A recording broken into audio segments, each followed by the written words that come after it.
All right, now we can record the intro. Hey, everybody, it's Poor Sports. I'm getting used to saying that. I have not. It's a great name. Everybody I tell about Poor Sports says, good name. Good name. I think I might try, because I'm in between comedy merch, I might try just selling. Like, I have a comedy sports podcast. Sure. We talk about sports poorly. It's called Poor Sports. The shirt says I think Poor Sports would sell. I do. A shirt or a hat. Tell us, folks. Tell us if you think Poor Sports. Would you buy a Poor Sports shirt? That's the theme of the... No, it's not the theme of the episode. We're trying to fund our lives. We're trying to make this the thing that we do, you know? It would be nice to just not have a real job and just get to do this all day. Why can't we be the privileged few that get to do that? That'd be great. This episode we talked about... me being a member of a controversial social media group that It's true. Alex does not approve of. I didn't say I disapprove. I understand. It's Truth Social. I'm on Truth empathetic. Social. I'm fucking huge on Truth Social. Some people view it as similar to that. This filthy secret about me that's in the public. It's a long It's a literal We're badge. going to rope these people in Yeah. at the beginning, and then they're just going to get duped halfway. Yeah, they're bored. They're bored partway through the conversation. When they start giving the actual reasons, they're like, "Oh my God, can we move on from?" We talked about Chad Johnson taking a picture with Deshaun Watson and people getting angry, and how that relates to your and my and everyone else's life. Of course. It We has talked to. about Russell Wilson. We talked Just a about- little bit. Just a tiny We bit. talked about the coldest insult on Russell Wilson I've ever heard. It's true. Like post draft, like before he got drafted, there was a lot of like very funny things about. But since he's been in the NFL, the funniest It happened this week. happened this week. It took until 2023 to get the best insult in on Russell Wilson. We debuted a new game to close out the show also, so stay out for that, or stay listening for that. We've also consumed some whiskey, as has become tradition, and so I'm forgetting the other things that we talked about. So There were probably other things. follow me at DKC McLean. By the way, I'm doing a show this week at it's like called like Motorhead Comedy or something like that. That's right. I've seen this. It's on my Instagram. It's like it looks like I'm fucking performing for Satan. It's a metal venue. I assume you get a back tat out of this. Yeah, we talked about my back tat on the. Well, you get I already another have one. They gotta do it on This the one's tat. more lower back this time. They asked me what song I wanted to come out to, which is always fun, but it's always like what my go-to song is. Outkast, Ain't No Thing. Start at 25 seconds. My the go-to beat is the kicks in. national anthem because I want to see how many people stand. Because you want to stand for it, and you think anyone that doesn't stand for it is a piece of shit. I very often, the most common situation where I've gotten asked that question and given that answer is like there's a DJ on the show, Yeah. and inevitably that DJ will give me a classic rock song. I don't listen to classic rock at You look all. like that though. I know I literally, anytime that happens, I asked for Outkast. I got racially profiled on the show. Like, yeah, pretty good laugh. I get it. I can see it. Good laugh with the crowd. Come see that. And then I'm doing a bunch of shows with my buddy Todd Royce, who's like a TikTok sensation and comedian who is from here. He started comedy way after me and has way more fans than I do. So I'm doing like a bunch of shows with him at Laughs Comedy Club in Seattle, an Elks Club in Anacortes, Wow. and someplace in Yakima. If you live in Yakima and you want to see some comedy, follow me at DKC McLean. Alex SSN. Thank you for listening to this podcast, and we're going to start charging you soon. That's the theme of the episode.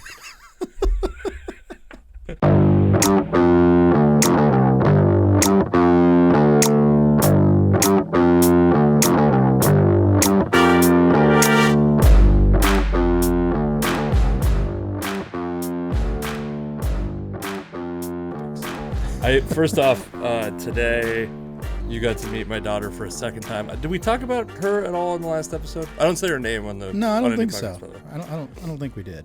You got to see the full. You've gotten to see the full range of my daughter, which is asleep, which is good.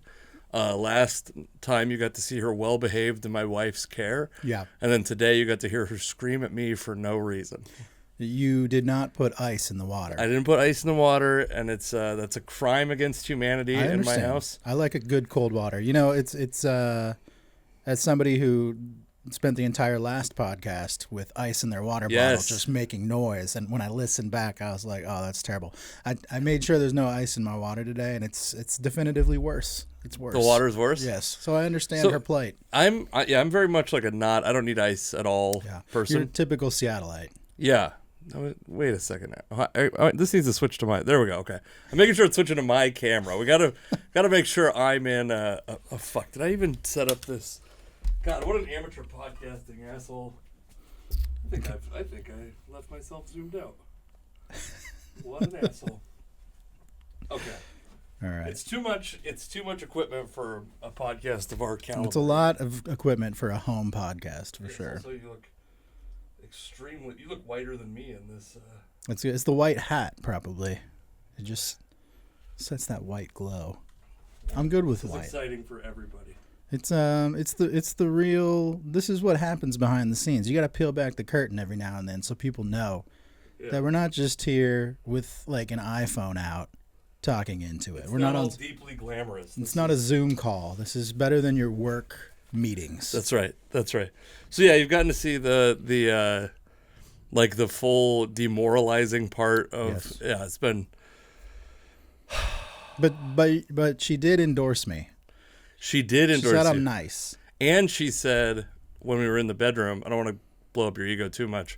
She would have said this, by the way, if she met another one of my friends, like, or if another friend came over, she goes, Alex is my favorite, That's great. which is I'm gonna hold on to that. she's completely not loyal. She will absolutely say that about.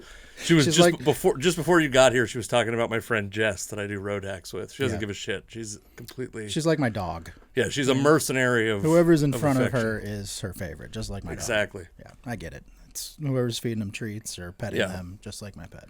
Yeah, exactly. So, we were also watching. I've been watching. So, kids programming is fucking horrible. So much of it is so bad. There's the show called Cocomelon that is responsible for Baby Shark.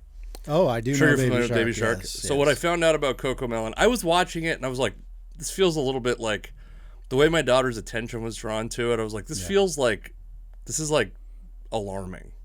Like there's something something subliminal going on here. All those shows are subliminal. I mean, Well, you what look- I found out is that Cocomelon, they fucking do A to B testing and determine what will hold the kid's attention the longest and then make that the It's show. too far. It's too far. I don't think Sesame Street was doing it. Maybe they were, but certainly not the cartoons that we watched growing up. They weren't doing that. Yeah, Sesame Street was coming by it organically. Ren and Stimpy, we were like inside of buttholes without even knowing it. You know what I mean? They were all subliminal, but like in a very innocuous way. This Yeah. feels too contrived.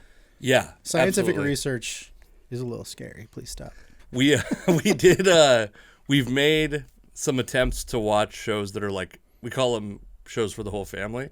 But basically what that means is that we've convinced my daughter that certain shows are for her also. So like Frasier, we've been watching Frasier a lot lately. I watched a lot of sitcoms as a kid, Yeah. so I totally get that. But what you don't realize is that a lot of these older sitcoms, Frasier included, which you think of Frasier as like a pretty innocuous sitcom, Mm-hmm. like they had a trans joke in the last one. They've got like jokes where you're like, or they'll have jokes where you're like, oh, please don't repeat that because it's like witty. Yeah. And it's like, you know, the joke is like witty. It's not super dirty, but you're like, out of context, if she says that at daycare, they're going to be like, what the fuck are your parents doing to you? Oh, it's like if you watch Friends, a lot of jokes Yeah. on Friends, they're very, for the time, they were very light. Yeah. But now, 25, 30 years later, they're Some might even very- argue there weren't any jokes in that show. they're very off color now. Yeah. Those things don't hold up. The 90s sitcoms, they hold up at times and not at others. We watched so the pandemic started when my daughter was 6 months old. Before that already we were watching The Office. Oh, yeah. And in my mind, I'm like, of all the shows I've watched, The Office is like the most innocent. Like what the shows I've watched as an adult are like Eastbound and Down. Oh, yeah. Like Well, Curb if you're Your comparing it to Enthusiasm. that, yeah. Right, but so then I've heard people, they were talking about The Office and they're like, you couldn't make The Office today. And I'm like, really? And then you watch it and you're like, I get what they're saying, but also we're so sensitive as a society if that show can't be made. Well, I've watched every episode of The Office multiple times, and one of the things I noticed, we basically have it constantly recording anytime it's on. Sure. It'll just record to our DVR. And they stopped airing the gay witch hunt episode. They just skip right over it because, like, it'll organize itself sequentially in your DVR. Right. And that one episode is Never it's shows too up. problematic now. It's gone. Yeah. Well, I saw a thing the other day too of because there's all these like Mad Men. The show Mad Men had a blackface episode, and the Sarah Silverman show had a blackface episode. I think 30 Rock had a blackface episode. Yeah. And a thing popped up. It was like an article about Tropic Thunder. I saw this. Yeah. And it's like a pretty common thing. It's like comes up every couple months. The reason I saw it is because a black comic was like, this happens every couple months. A couple white kids get offended, and then they realize that black people were in on the joke. Yeah, I actually, that's how I saw it too. I can't remember who. It was some media personality who's African American had retweeted, and was basically just like, "Hey, it doesn't bother us as much as you think." Right. Well, yeah, because that's the thing about that. And I haven't seen the Sarah Silverman thing. I haven't seen the. I've seen the Mad Men episode, and it's like a horrible psychotic psychopath character, Roger, who's doing blackface. It's not like it's the protagonist of the show. Right.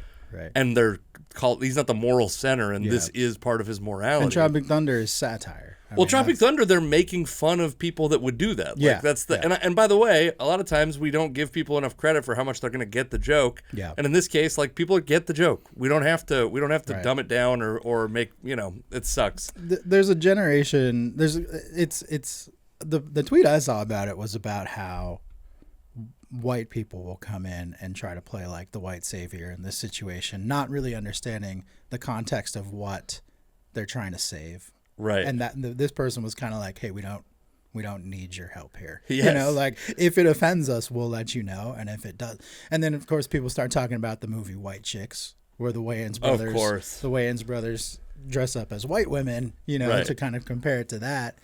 And it is like, it's an incredibly nuanced topic, but when it comes to comedy, if it's done the right way, it's generally accepted as okay by most people. But if that movie now, Tropic Thunder, came out in like, I think 2009 or so. So is that right? Is it that recent? I feel like it was longer ago. No, it was right around then, like 09, 10 maybe.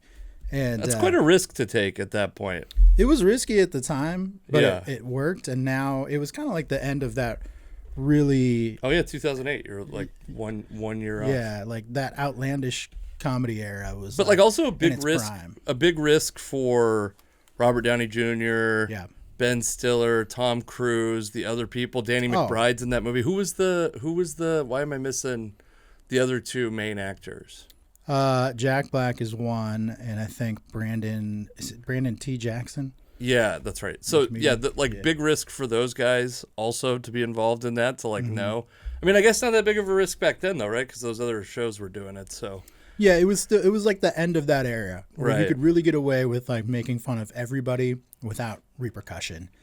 Before social media had really blown up, and then like Twitter is kind of what I feel like really kind of helped usher in this era of sensitivity. Whether you think it's good or bad, that's kind of what happened, and a lot of it was born out of social media. It felt like. Yeah, I agree with that. I think that certainly the movements have occurred on social media. Right. And Twitter was like the most communicative. Yeah. Which is a decent segue into a topic that you have written on our intro. I joked about it on Twitter. You did joke about it because you are one of the people that few, the proud, you might call us. Well, I don't know how few you are. There's quite a few now. I feel like, but these people that have gone and paid Elon Musk money for the right to a blue check. The infallible, perfect. I have no gripes with anything about him. Elon Musk. That guy, is that the one you're talking about? Who's collecting your? I don't even know what the cost is. What is it, like $8 a month? It's $8 a month. What do you want to know, Alex? Well, what do you want to know? I understand why you would do it as a stand-up comic. It instantly. I was watching a reality show the other day, and it was the reunion show, and they were talking about. It was the Challenge reunion show. We've talked about the Challenge before. Just, it's, I guess, maybe slightly more elevated than some of the dumbest reality shows out there. But well, it's got a history, too. Like, some of these are like, here's a person you don't know or care about. Let's watch them get angry. Right. This has carried people for 20, 30 years in some cases. That's wild to imagine. It's pretty crazy. But one of the guys on the show was talking about how Many years ago, he found a friend who he had actually brought on the show and competed with. Now, he had met this person many, many years back, and he had slid into her DMs on Instagram, and she ignored him. At the time, he was not a TV star at all. He was just some guy, right? Then he ended up going on Big Brother, which is another reality show. And in the process of going on Big Brother, his Instagram and Twitter accounts, all his social media became verified. So he's all of a sudden he's got the check mark, right? So after he gets done with Big Brother, he slides into her DMs again, and she now acknowledges him. Sure. Right? Like everything's changed. That check mark made a huge difference. I understand why you would do it as a comedian because it gives you instant credibility, right? But the problem with Twitter Blue is I've seen it becoming kind of a punchline now because people will do the thing where they'll screenshot when they hover over the check mark, and it'll either say this person is a legacy verified account or this person is subscribed to Twitter Blue, and you are the latter. I am the latter. How do you feel about this? So I'll tell you my whole thought on this is there's an elitist thing about the check mark period to start with. For sure. So for me, I guess my argument is every year I give thousands of dollars to Facebook to advertise shows. Yeah. The perfectly infallible, calibrated to my exact morals Facebook, you know? these people that certainly have not had a negative influence on our democracy or anything like that. These people who are without sin. We would agree they are without sin. Right. Facebook. And so for me, I don't really have much of a conflict because it's like I'm going to give thousands of dollars a year to Facebook or like $96 a year to Twitter. Frankly, I think that the Elon Musk hate is a little bit, he says like stuff that's stupid a lot. He seems like a terrible person to work for. Like I feel bad for legitimately bad for people who work at Twitter and probably feel like prisoners at this point. Sure. Yeah. Well, I think some of them got released from prison today. They're constantly like, it's just every week it seems like they either hired people or fired people. Yes. So one, I think that his the criticism of him historically has been somewhat overblown. I will say this. I was a little bit excited to see what he was going to do with Twitter from because comedians quite often get in trouble, like strikes on social media, suspended on social media for jokes. Yeah. Oh, yeah. And I thought that he would have a positive impact on that. And I thought that he would have a positive impact on free speech overall. And I'm probably as close as you can get to a free speech absolutist. As a comedian, I would expect that. Right. Yeah. But I'm talking an old school ACLU. The ACLU now is fighting against free speech quite often. They used to be defending Nazis' right to organize, which is an unpopular place to be. And my thing is that bravery is rarely popular. Yeah. Right? It's not brave to do something that's popular today, though we've twisted it to be the only way you can be brave is to follow the exact social norms of now. Sure. I will say I did not expect it.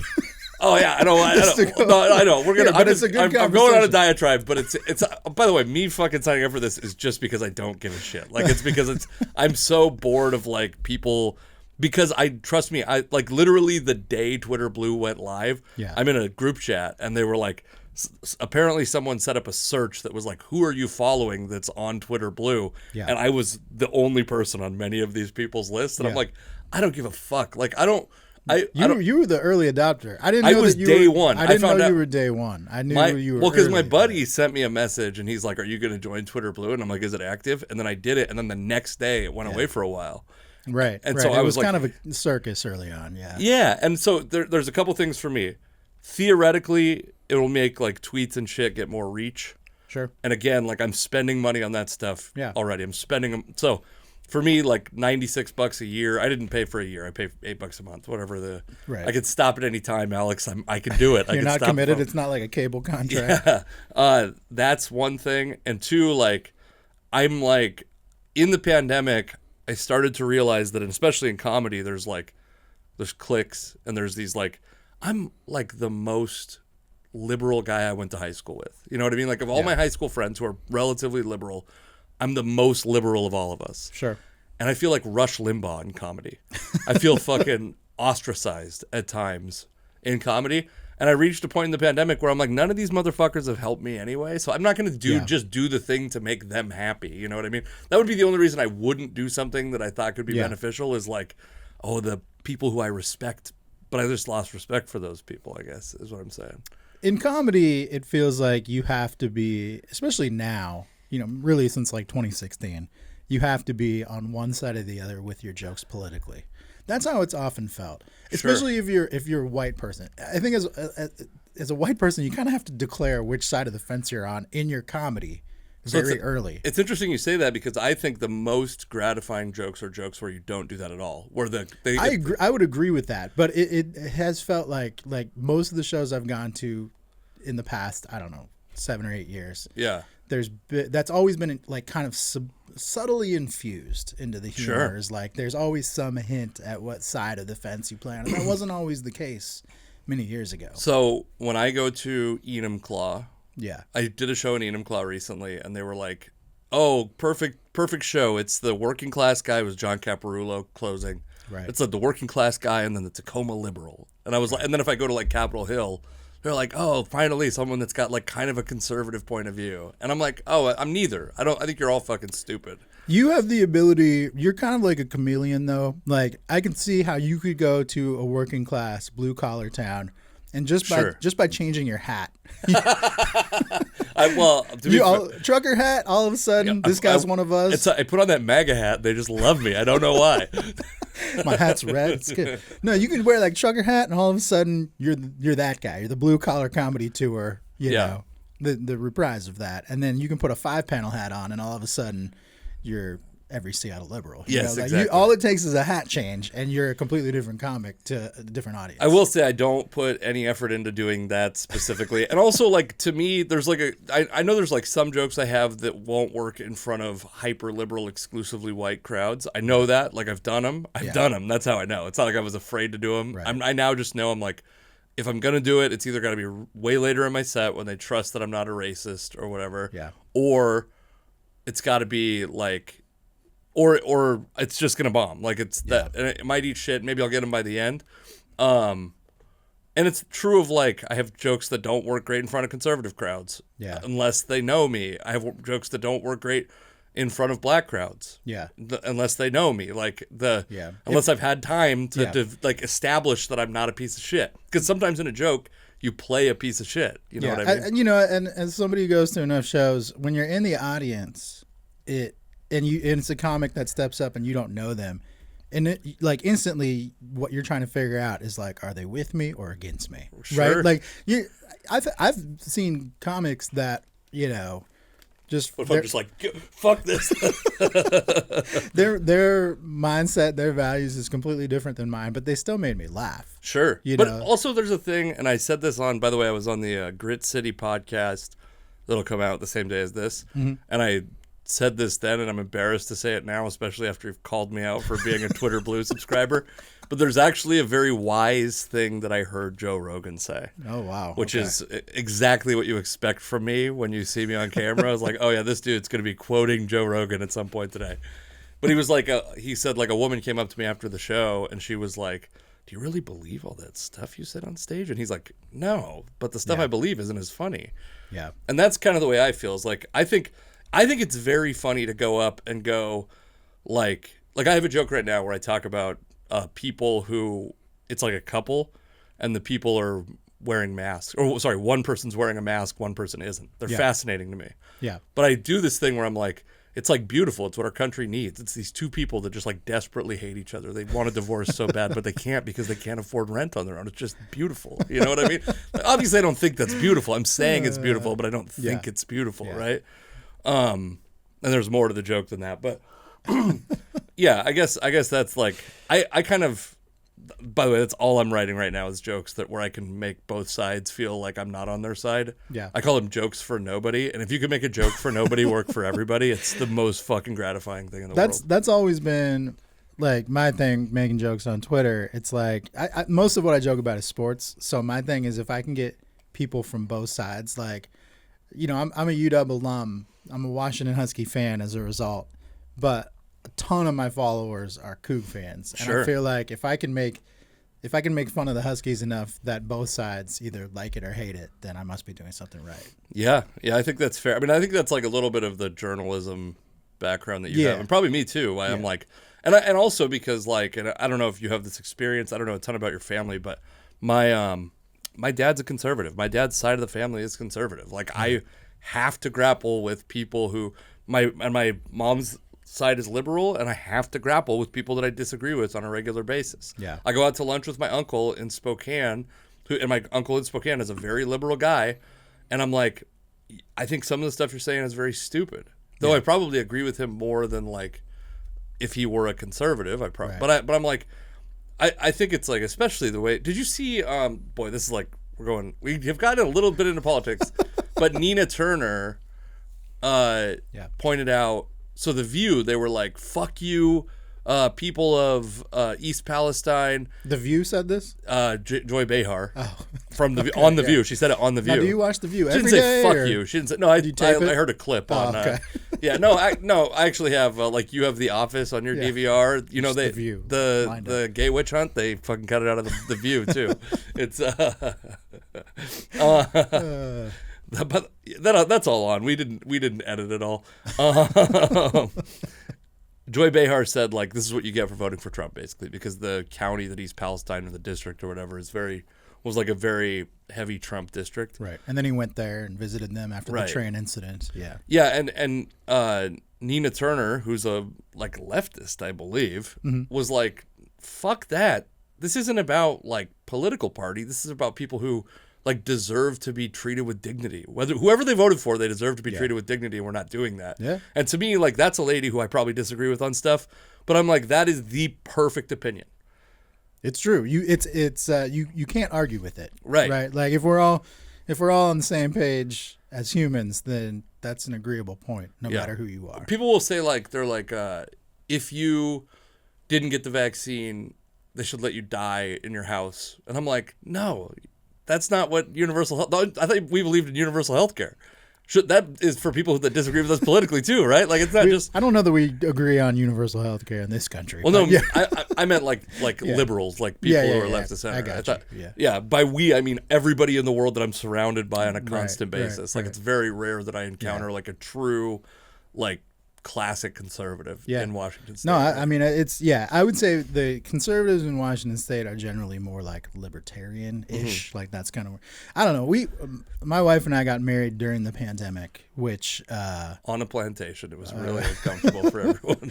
But that is like, man, if you're getting married during the pandemic, it becomes a real issue, because that was a point where it's like, hey, there's all sorts of restrictions that we have to abide by to be able to hold this public gathering. And that means you have to abide by them too, even if you don't agree with them. And so it becomes this interesting dilemma where some people they will prioritize their personal beliefs over, whatever restrictions we had to abide by. And I totally understand. That doesn't mean I hate those people. I still have love for them, and they're still going to be people we care about. But it's a real reality, man. It's a different world we live in now, for sure. And that all started with Twitter Blue. We were all doing great until Twitter Blue came along and ruined everything. Man. But so ultimately, I think it's stupid. The other thing it does, which is kind of good for podcasts, is if you're verified, you can DM everybody, pretty much. Wow. So how does that work for you? I mean, I can send podcast guests and shit, like potential podcast guests. Yeah. I haven't really used it. I mean, you're the only person that's been up in this room, so. Wow. All right. I mean, lucky me. I had your phone number. I don't think I did it via Twitter That's DM. True. That's maybe. No, I don't think you did. No, I don't think. Yeah, it's and probably you checked them enough that it would have been effective. That's also the other thing that's very annoying is people are like, I'm not a text guy. Send me an Instagram DM, and I'm like, I'm 36 years old. Can we just all fucking agree on the lowest form of communication you're willing to accept? If somebody has your phone number, the expectation should be that they can text you or call you, but please don't. Just text. Just text. I do like an occasional raw dog unannounced call. Call? You like that? Yeah, I like it, but I also remember that. Part of me enjoys I don't like receiving them, by the way. I never like receiving them, but I enjoy the fact, it's always with comics, and I just imagine them going, what the fuck? Like, that's fun for me. As I've gotten older, I've become more of a call person. I don't want to send the 15 texts back and forth, so I will call you. But on the receiving end, I am at the top of everybody's phone book. True. So I get tons and tons of accidental calls, butt dials, all the time. It happens all the time, my whole life. So if anyone does call me and it's unannounced, I just decline because I assume it's a butt dial. And then I'll get the 3-minute long voicemail that's just them shuffling papers in the background, you know?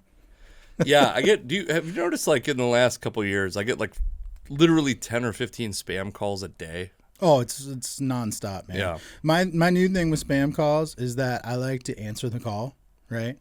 And then just not say anything. Just sit there and just listen to them try to talk to me. Yeah, that's and good. Just keep them on the line. One of my buddies actually kept a spam caller on the line for like 20 minutes the other day, and it was like a real point of pride for him. And I feel like it would be a point of pride for me too, because you're at least slowing them down from whatever scam they're running. Yeah. You're slowing them down personally. Have you seen that dude that, like, tracks down the building in India that these calls are coming from, and then he hacks into their like their fucking what is it called, closed circuit TV, and then calls them back or fucks with them on their computer and gets to watch them react to. That's amazing. Yeah, it's really good. I'm gonna have to seek that out. Yeah, we maybe we should do like a watch along one day. So back to the TV shows though. My daughter's been watching Frasier, but she also started watching. Do you remember the show Dinosaurs? Oh yeah. I used to watch that. So you have a thing where I just assume any like 90s kid show or teenager show you have like a full encyclopedia of. Yeah, I'm really big on like pop culture from the 90s. So. Yes. I was a pretty boring kid, so I watched a lot of TV. The boring kids, they just spent their whole time in front of the TV. And now you're a very, very exciting person doing a podcast. That's why I'm here. Yeah, that's the most not Twitter Blue subscribed. Not that exciting, but a little bit too exciting for your blood. I will say it does seem like you can get people to pay for almost anything in $5 to $10 monthly increments now. It doesn't matter what it is. Like people have like no qualms about that. You could get people to spend like thousands and thousands of dollars a month in like $5 chunks if it was for some sort of monthly subscription. Yeah, which don't think that we aren't going to try to do that to you folks out there listening. People will eventually people will do it. Yeah, I mean, and if you do it for us, thank you. Yeah. But you know, just maybe be wary of the other things. Yeah, but for us, feel no qualms. Yeah, feel no qualms. Yeah. We'll give you something beneficial out of it. We don't know what Sure, yet, I don't know. Maybe Casey will take off his shirt. Yeah, that's beneficial for nobody. He'll keep his shirt on. I'm going to just slowly start cutting an inch off of this until you sign up for the Patreon. You'll have to see under boob on me. It's like Major League, yeah. So my daughter's watching the show Dinosaurs, and I remember it being very funny on TGIF. Like I remembered it being very funny. TGIF was appointment viewing for sure. Yeah, and it was TGIF and Snick. Couldn't stop me from watching either of those. Yeah, Friday and Saturday I was TV. Yeah. And then Sunday was like Double Dare and Global Guts. I remember very, very vividly there was Hey Arnold, Alex Mack. Yeah. Hey Arnold, Alex Mack, Kablam, Rugrats, and The Secret Life of Alex Wu. And it was Hey Mac, Kablam Rats Wu. No, Kablam. Oh, Kablam. God. That's a trigger. But I definitely remember them doing that. Hey Mac, Kablam Rats Woo. Yeah. So anyway, this dinosaur show, I'm watching it and I'm like, this has to be like, I watched it when I was a kid. There's no way it's inappropriate. Dude, there's like first 5 episodes, there is like a lot of dark shit that happens. There's an episode where there's like a ritual at 72 years old. You hurl yourself off of a cliff. I do remember that episode. Yeah, and then he's like, I get to hurl my mother-in-law off the cliff. Yeah. Fucking awesome. A lot of familial humor. About in-laws and stuff like that. It was like, it was like very sitcom-y, and it didn't feel hacky because it was dinosaurs doing it. It's the classic. I mean, that's what you do. It's like Family Guy. If you funnel it through a more childish means like cartoon or animation, it becomes much easier to suddenly make all those very dark jokes. Yeah, and so we're at this point where I'm like, with my daughter. She's very good at filtering out swearing. She's only ever sworn like 2 or 3 times, and that's out of the thousands of times that we've sworn in front of her. Sure. We don't stop. And I don't know how she knows to not say those words because she repeats she has a large vocabulary, like, but she just for some reason doesn't say that's good those words. But then I will go, like, I'll be listening to a podcast on the drive to work or to drive to daycare or something, and she'll say something. I'm like, oh, let's change the subject. Like, I try to like ease her off of that, like, without making her become obsessed with it. You know, like then she starts saying it out of defiance, and then we have a young hoodlum on our hands. You know what I mean? Dude, I get it, man. I was a kid. My parents never swore in front of me. And I was definitely not allowed to swear in front of them. Sure. But the most, like, it's living two lives, right, as a kid. Because when you get to middle school, especially as a boy, every boy is running their mouth like a sailor. I mean, there's just no... Yeah. It still happens today, man. I saw some kids playing basketball at the park today that were all, teenage. And every other word out of their mouth was fuck. That still happens today. So dude, even as we've changed as a society, as a culture, people have become more sensitive and aware. Kids are still cussing like we did in the 90s. My wife teaches 8th grade, and she'll tell me some of the shit that kids do, and I'm like, oh, wow. Like, as adults, we've moved past that kind of stuff, but I guess kids are still doing, like, crazy homophobic shit or whatever in class, and it's like, I guess we haven't changed all that much. The thing is, like, kids, especially teenagers, they don't even know. They know the words. They've learned the words somewhere, but they don't really know. Like, I specifically remember in, like, 7th grade, the kid that, like, knew all the swear words first. There's always that kid, right? He knows the swear words before everybody. He, like, passes them out to all the other kids in the grade, and now all of a sudden you're using those words too. This kid misused the word dildo for an entire year. He used it as, like, an insult, not realizing. Like, now we look back and we're like, that guy actually probably didn't know what he was talking about so much. I remember a kid that I went to school with. This is like, so the first time someone called me a fucker, I didn't know that it was a swear word. And then when they told me, I'm like, oh, so that's the F word everyone's been talking about. But when I was in like 8th grade, probably 9th grade actually, this kid, we were like, suck my cock. And he goes, at least I don't have one. And we're like, what? And he goes, yeah, at least I don't have a cock. And we're like, what do you think a cock is? He's like, it's a vagina. And I'm like, no. Dude, there's a lot of that. If we could go back and watch a recording of our lives in middle school and even probably early parts of high school, the retorts were bad. There was no, I was a fat kid in middle school. So like, and I got fat. We've led fucking inverse lives. I was so thin and athletic in middle school. And that's how I was in elementary school. And then in high school, but I just like kind of hit the wrong time of growth, right? Yeah. And I became like really roly-poly through all of middle school. And then I hit my growth spurt in high school and leaned back out. But I can tell you from experience, the worst time to become a fat kid is middle school because it's when every kid is learning how to be mean to other kids. Like up till that point, everyone's mostly been nice. Yeah. And then you get to middle school and everyone kind of wants to divide, right? Like you meet new friends from other schools and it's like you want to go your separate ways and you're looking for any way to kind of get a leg up on every other kid, even if they were your friend before. And when you are fat, all of a sudden, not like you've been fat, like suddenly you are now fat. Yeah. Man, that is that honestly, looking back though, it is probably a blessing in disguise because it made me be quick on my feet. I had to be witty to like conquer that time in my life. Yeah, I heard someone talking about, it was about Britney Spears, but it's like the idea that like her whole life she's been attractive and a star. Right. So she's never had to have like the anxiety that normal kids go through. And I'm not saying, I'm sure she has anxieties that normal kids never went through. Like I'm sure it's also that we'll torturous never for understand. her. Yeah. Yeah, but what I'm saying is like the things that make you kind of like a humble, balanced human being, she didn't get the opportunity to feel like the like being worried about asking someone out, something like that, which is compelling to me. I think that like those things definitely like being like not incredibly attractive. There was never a point where I was like I was really crushing it with women, or girls or whatever at the time. You know what I mean? There was never a point where I was like, oh, I could just walk into a room and I'm leaving with somebody. You know what I mean? Did it get damp in here? Yeah. Like, the humidity's high in this room. Like that's never existed in my life. Right. So like, yeah, exactly. There's a reason, it's like my parents didn't swear in front of me. And what did that do? I fucking swear as a job. Yeah. You know what I mean? Yeah. Like, well, I mean, like we've talked about this before, but like. Can I tell you the thing my mom said when she found out I was going to do comedy? I want to. Did you have to like? Did you have to like come out to your parents about doing comedy? Yeah, kind of. Like, I'm a comedian. Yeah.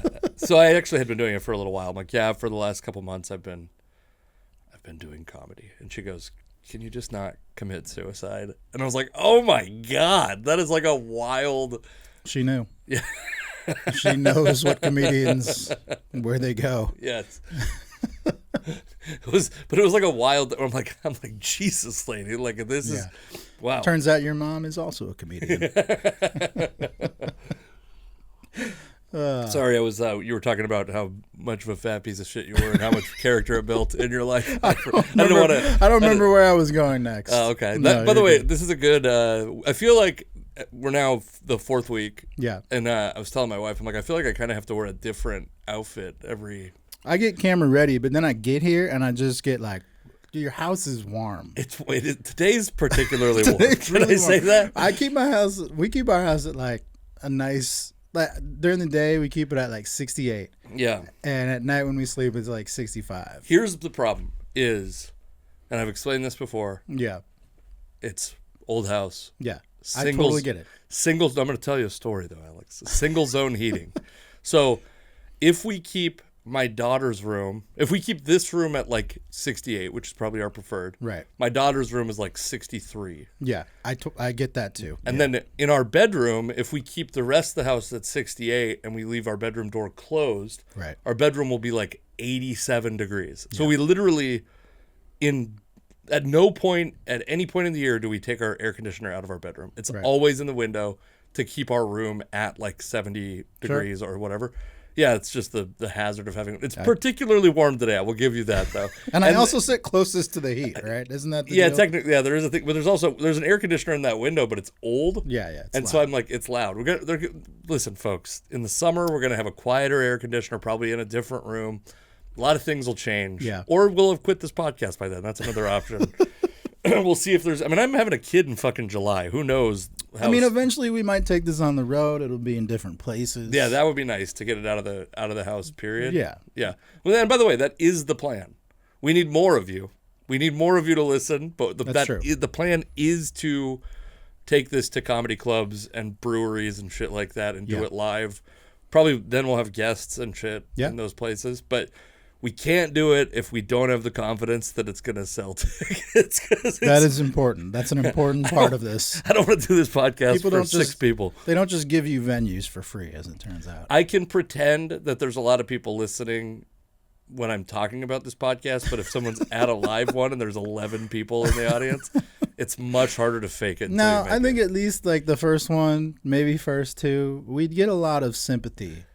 You get the sympathy audience. There's always, it doesn't matter what you do. I always see people that are like, they moonlight as musicians that I'm friends with, things like that. I know they always get a sympathy crowd. That's the thing that happens, man. Like maybe they don't want to be there, but for you, they'll be there. Not for me. I've worn that out. I've worn out the sympathy. I guess maybe they. You get the sympathy people. I get nothing. I get nobody who gives a shit anymore. Okay. Is there anything else that we want to talk about from your life? No, we're good. We're good. I like to start with therapy. You've officially interrogated me about my deep alt-right love of Elon Musk. Have you not seen? I have a full face portrait of him on my. I'm not that big of a fan, but I do have a full size of my back portrait of his face. That's tattoo. That's fantastic. Okay, good. Yeah. As long as you knew about it, I don't want you coming in here under false pretense. Okay, so speaking of controversy. Our friend, your friend. Let's do this so I don't have to show my bank account information to anybody while I do this. My friend and your friend, Chad Ochocinco, posted a photo of him and Deshaun Watson. Interesting. It says Pepe and Deshaun Watson, and I think there's like maybe is there a goat symbol? I can't read it from this far away. Had the predictable response. I think you're obviously people were mad about it. Yeah. I guess there's 2 things about the Deshaun Watson situation that is that fun? Is this fun? There's no cough button. I do. This is the only cough button. Also, cough buttons don't. I've been in like enough places that have cough buttons. When you push it, it still betrays you. You still hear it over someone else's mic. I bought a cough button for a podcast studio situation. Yeah, I returned it. They stink. They're no good. They don't work. It's a waste of money. And because it doesn't even mute it. It just drops it by like 20 decibels. I'm coughing very loud. Yeah, you still hear it. You might as well just let it go. So the two things about the Deshaun Watson thing. One is, I think a lot of people, and I understand this, there's a lot of people who are sympathetic, empathetic, who don't immediately write Deshaun Watson off in the time that we live in, because there's a lot of awareness right now of the mistreatment of black men by law enforcement, by the legal system, period. Now, I'm not saying that's what happened with Deshaun Watson. I'm saying a lot of people give him a little bit of grace. Yeah. Yeah, it's complicated. Yes, keep going. It's complicated. Okay, so that's what I want to acknowledge that. The other thing is this is presumably him and Chad Johnson are friends. Yeah. And it's a really weird situation that we're in right now, where the expectation is, if I've known you for my entire life, we're very good friends. You have accusations against you. And because of those accusations, I have to write you out of my life completely. That's not the way it's always been, right? Like, you could go like, even Chad Johnson could go, well, if that shit's true, it's fucked up. But I'm still his friend. Right. You've built up something separate from all of the bad stuff that happened. Yeah, also, like, none of us know Deshaun Watson. Right. He knows Deshaun Watson. And I'm not saying, like, again, I'm not excusing what Deshaun Watson did or did not do. Number one most sympathetic Deshaun Watson podcast out there. I'll bet there's a couple that are a little... You should just send this straight to Cleveland is what you should do. He's going to be the guest. We're doing a live show in Cleveland. He's going to be a guest. It's going to be a whole thing. No, I wouldn't go be friends with Deshaun Watson, but I'm not at risk of having to make that choice. Right. You know what I mean? And you don't have a predating relationship. Right. So I have friends who have fucked up in a variety of ways. Yeah. I would hope most of us do. Sure. But yeah. I mean, that's a real thing. But it used to be like tread lightly on this. It used to be like, if your friend was cheating on his girlfriend, yeah, you would just not make it your business. That was the way that I dealt with it. I will say, like, occasionally those things can spill over. I had a roommate that was cheating on his girlfriend. Yeah. And she was also cheating on him. And there was, like, a couple times where, like, their various other partners would show up at the house and create a huge problem. One time, one guy, we thought he might be armed. That was not a fun time. You could have mediated all this, like I could have. I was like, sure, you were in the middle, man. Like, you knew they were both messing. I go, lay down your weapons. No, not the armed guy. I'm just saying. Yeah, no, that's the dude who's 40 years old, and I'm 21 years old, 22 years old. Yeah. I'm supposed to go there and go, it's pretty immoral what you're doing. Guy whose house I'm renting a room in, like yeah, I guess like, is that cool? Is it not cool? It's certainly not cool. Cool isn't the right word for it, but yeah, it's a gray area. I mean, it really depends on. It used to not be a gray area, is my point. It used to be just like, who are you better friends with? Yeah, it's no, that's a thing. I think it's weird if it's both your friends, right? But in most instances like that, you're friends with one person more than you're friends with the other. That makes it an easy call. You're gonna pick a side. That's what we do. We pick sides. It's really, and that's, something like this with. It's funny to me because I feel like Chad Johnson and Deshaun Watson they've had career arcs that are kind of opposing, right? Like, sure. When Chad Johnson played football, everybody hated him. In his post-football life, he's become a very likable character. He is all over Twitter. He does good things for people all the time. This is one of those guys that'll just be like, hey, I'm at this mall right now. Anyone who comes and finds me, I will buy all your stuff, right? Like, that's a cool thing to do when you have a lot of money. He leaves huge tips. Yeah, he's a really good dude with his money. He seems to want to pay it forward for people all the time. Deshaun Watson, in college, the start of his NFL career, one of the most likable quarterbacks anyone's ever seen. People just really love this guy. And then all of this stuff comes out where he's going to massage parlors and getting more than massages. Yeah. And then all of a sudden it becomes a real issue, which, it is.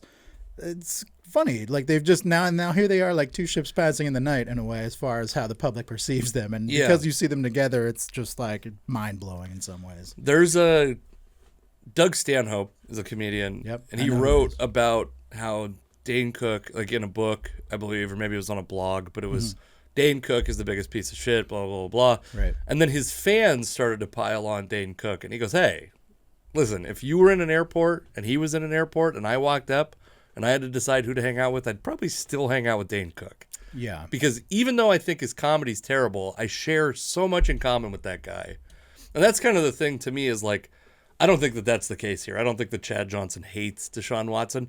But I'm saying, like, even like DK Metcalf and Jalen Ramsey, if they show up at a bar and it's those two and me at the bar, I think they're talking to each other before they talk to me. They're gonna become friends. Yeah, right. They're gonna have something to bond and they're gonna over. ice me out like it's 7th grade all over again, and I have to become funny to fucking deal with it. You know, it's what you're talking about though. It is like the stan culture. The stan culture is like if some celebrity I like, you know, has beef with somebody or really like they stand for somebody else. Right. I'm gonna support them wholly. Right. I'm on their side. If they're pro something, I'm now pro something. If they're against something, I'm now anti something.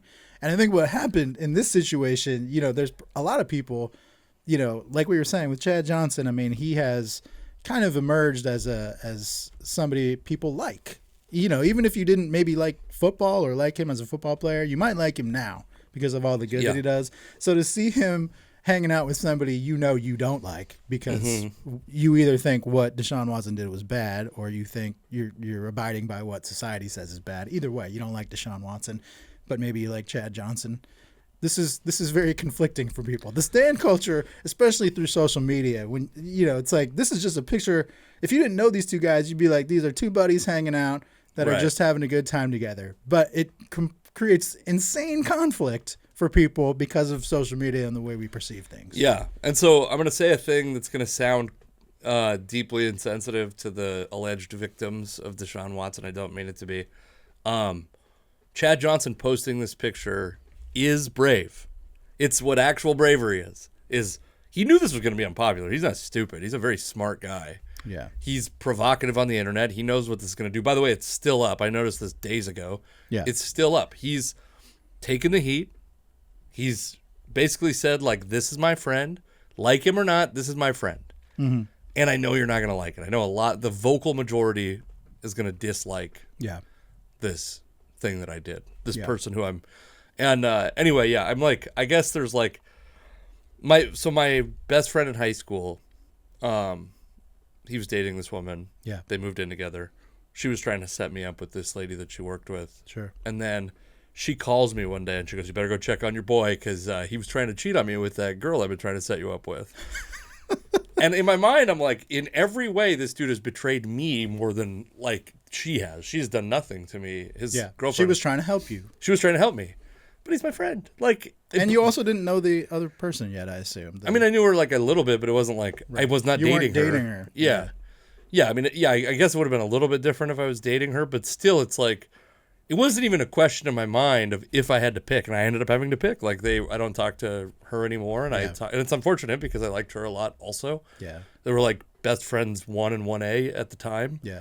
But what I found out is that A doesn't mean anything if, you know what I mean? Like, you go all the way to the bottom of the ring. That's what we do. This is like what we've been saying. I mean, we pick sides as a society. We always pick sides. In that case, I think I'm a little more required to pick sides because it's now the, like, central part of the conversation. Anytime I was with her, like, a couple times I went and hung out with her and, like, friends of hers. I would, like, and I was like, it's just, like, everything is like we're drinking, having fun, but it's like, what's so and so? You know, I'm not gonna say his name, but like, what's how's he doing? And it's like, oh fuck, now it's like weird, and we can't just enjoy ourselves. We've all been in those situations where if the people in that, you know, the two people that become divisive towards each other, if they make it weird, it's weird for everybody, and then you are forced to pick sides. But if they keep it cool, it's usually all right. It works out.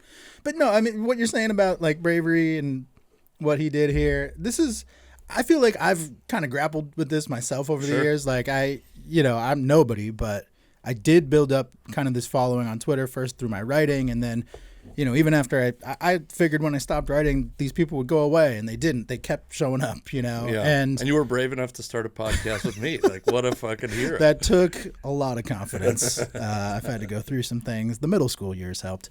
But there have been, the first 10 years of being, on social media with somewhat of a following, my whole thing was I'm not going to ever say anything political. I'm pandering to both sides because both sides, they increase my follower Republicans count. buy sneakers too. Right, exactly. We've dealt with this with Michael Jordan, and I am the Michael Jordan of Twitter, obviously. Yes, obviously. So. Everyone's always said that about you. Well, we're both bald, so that helps. But no, there is this, if you're trying to build whatever it is you're trying to build, a brand, following, whatever it might be, you feel like you have to pander to everybody, the masses. Mm-hmm. I mean, you cannot alienate anybody if you're trying to build something up. And at a certain point, I was like, I don't want to do that anymore, Yeah. And then you have to make a decision where it's like, okay, I'm going to start infusing my own moral code into some of the things I say, the jokes I make, stuff like that. And it's going to be unpopular to some people. And ultimately what I found out is it didn't really hurt me in any way. Now, sure. there are always people that have an instant reaction. There are always going to be those people that are like, they'll tell you you're wrong and you're a terrible human. And that's probably what happened to Chad Johnson in this situation. Yes, there are a lot of people that told him, I don't like you anymore. But the reality is, if you don't follow it up with anything, with an apology or an excuse or whatever it might be, an explanation, a couple days will pass. And the way that our life cycle works now, it's like a 24-hour news cycle all the time. So the people that told Chad Johnson he's a horrible human being, they probably forgot about it already. They went on and did other things in their life. They got mad about something else. They don't care about this anymore, and they probably will still keep up with what he does. Yeah, that's kind of the way that I've viewed it too, is I'm liberated from this idea that everyone's going to like me. I know that's not going to be the case. Yeah. And what I've realized is I don't need everyone to like me. I need a few people to like me a lot. I need a few people to like me enough that they'll spend money to buy tickets. They'll listen to this podcast. They'll eventually let us exploit them for a Patreon that gives them almost nothing extra. You know what I mean? Yeah. That's who I need. I don't, and you don't get those people by playing the middle of the road, or by not even playing the middle of the road. That's not even, because I kind of feel like my true opinion is somewhere in the middle of the road. Right. But it's by saying the thing that will please the most. If you're fucking Slim Jim, which has a pretty good social media presence, and they're all over every meme I've ever seen. But if you're like a brand that's not inherently, we're a podcast. We're giving opinions on a fucking podcast. Right. I'm a comedian. You're an internet comedian of sorts. I'm giving that to you. Thank Alex. you. That's really nice. I appreciate that validation. Yeah. And I felt kind of ugly saying it, but now I feel like it was actually very nice. I really did a Make-A-Wish I'm the redheaded stepchild of comedy. Yeah. Remember that dude, the fat Jewish? You're the fat Asian. That's me. Oh God, I don't know if I can get away with calling this episode the fat Asian, but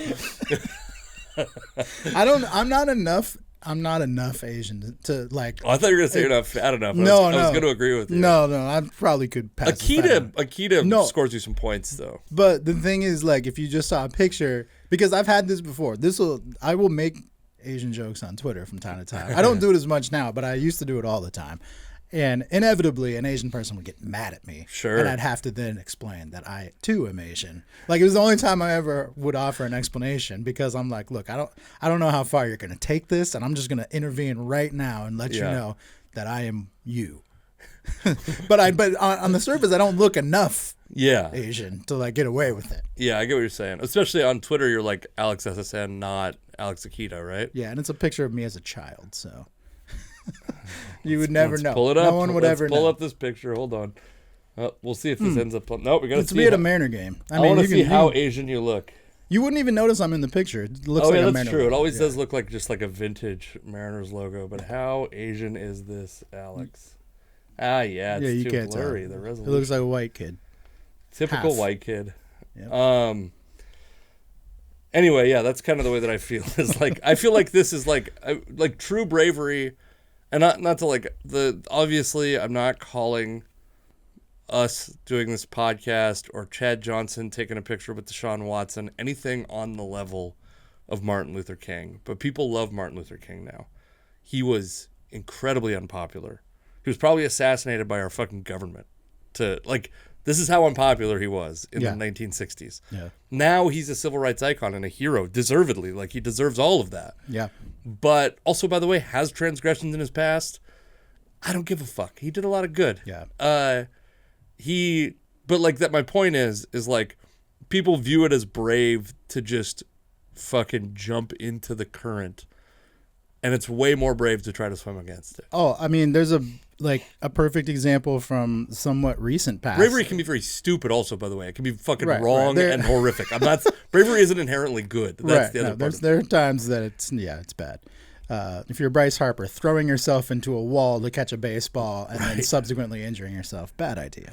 Yes. But a better example of recent past is Colin Kaepernick. I remember the day the first day Colin Kaepernick went out and kneeled for the national anthem, and it was a punchline. It was a punchline. Everybody was making fun of it, right? Because you don't ever see anybody do that. It was just different than, and we've talked about other guys in the past that have sat for the national anthem. It's happened in sports. It seems to happen in sports every few years.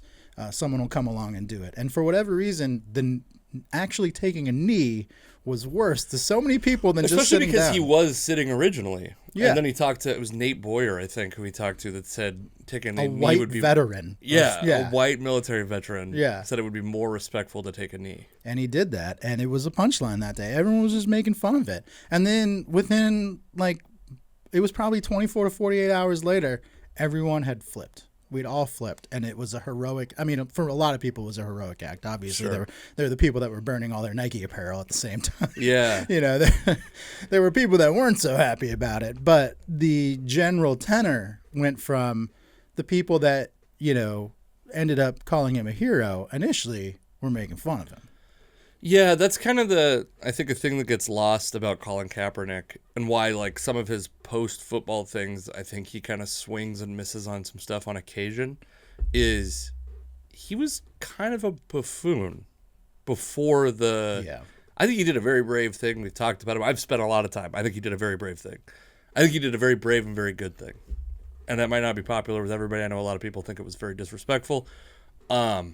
I think it's hard for me it's certainly brave because he's certainly, to me, part of the bravery, the one inherent quality of bravery means there had to be potential consequences. Sure. And so, to me, where people are like, oh, it's so brave to say, I support women in Seattle, or when people put up those signs that say, in this, business, we accept people of all whatever, and you're like, yeah, but not the white ones or the Christian ones, and also, by the way, the whole town's white, so none of those people are going to come in here anyway.